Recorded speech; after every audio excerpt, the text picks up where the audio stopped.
Hello, Beta. Sit down, relax, and listen carefully. Today, Auntie is going to tell you a story, a real-life type story, from a quiet American neighborhood. My name is Margaret, but everyone here calls me Auntie Maggie. I am 55 years old, living alone in a small house with a beautiful garden. From outside, my life looks very peaceful. But peace sometimes hides big secrets. Every morning, I sit in my garden with a cup of coffee, watching people pass by. Birds are singing, flowers are smiling, and the sun feels warm. But one house across the street always makes me uncomfortable. A new family moved there last month. They smile, wave politely, but something feels off, especially the woman of the house. Yesterday evening, while watering my plants, I noticed her standing near the window, just staring at my house. Not smiling, not blinking. I tried to ignore it, but later that night, I heard a strange sound. A soft knock, not on my door, but from the side of my house. My heart started beating fast. Who could it be at that hour? I didn't open the door. I turned off the lights, and I waited. Beta. That night changed everything. But what happened next? Hello again, Beta. Auntie is back. If you are listening at night, please keep the volume low, because this part is a little disturbing. After that strange knock, I didn't sleep at all. I sat on my bed, holding my blanket tightly, listening to every sound. The clock was ticking, tick, tick, tick, and my mind was racing. In the morning, I went into my garden like nothing happened. I smiled at the neighbors passing by, but inside, my heart was heavy. Then I saw her again. The woman from the house across the street. She was standing outside this time, wearing a long gray coat. Her hair was messy, and her eyes, Beta, her eyes looked tired but dangerous. She waved at me. I didn't want to wave back, but I did, because sometimes fear makes us act normal. She slowly walked toward my fence. "Good morning," she said. Her voice was soft, too soft. "Good morning," I replied, trying to sound calm. She looked around, then leaned closer and whispered, "You heard it too, didn't you?" My hands started shaking. "Heard what?" I asked. She smiled, but it wasn't a happy smile. It was a smile full of secrets. "The sound," she said. At night, before I could ask anything, her husband called her from inside the house. She turned back, but before leaving, she said one last thing. "Lock your doors tonight, Auntie." That whole day I felt watched. Every curtain movement, every shadow scared me. I checked my locks again and again. That night, I didn't sit in the garden. I turned on all the lights. I locked every door and window. Around midnight, my phone rang.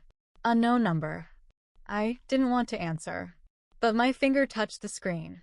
A woman's voice whispered, "He's not watching you yet." The call ended. Beta. I dropped my phone. My legs felt weak. Who was he? And how did she get my number? I looked out the window slowly and saw a shadow moving in my garden.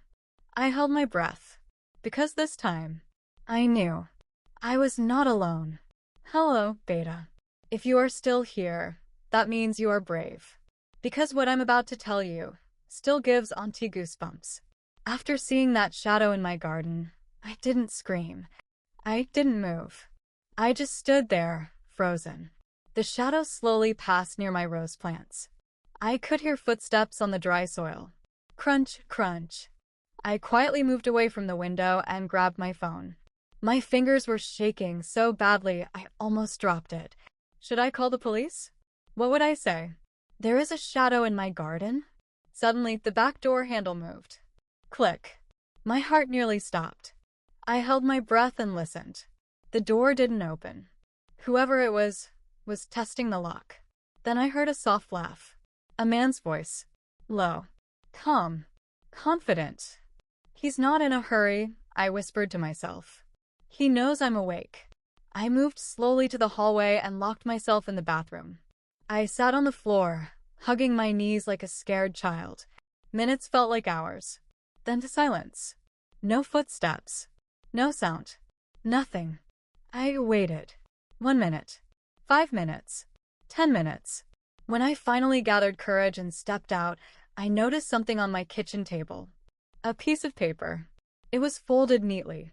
I was sure, absolutely sure, that paper was not there before. With shaking hands, I opened it. 3 words were written in red ink. "We are neighbors." My stomach turned cold. I ran to the front door and opened it just a little. Across the street, the lights in that house were on, and the woman was standing at the window, watching me. She slowly raised her hand and waved. That night, I didn't sleep. I sat on my couch till morning. At sunrise, I decided I could not live like this. I needed answers. I walked straight to their house. My legs felt heavy, but my mind was clear. I knocked on the door. No answer. I knocked again. The door slowly opened by itself. Inside, the house was quiet. Too quiet. No furniture. No photos. No life. Just one thing on the wall. A large board, covered with pictures. Pictures of me. My garden. My door. My windows. Some were taken at night. Beta. They had been watching me for a long time. And that's when I realized. The knock I heard that first night was not the beginning. It was a warning. What happened next changed my life forever. I will tell you everything in part 4.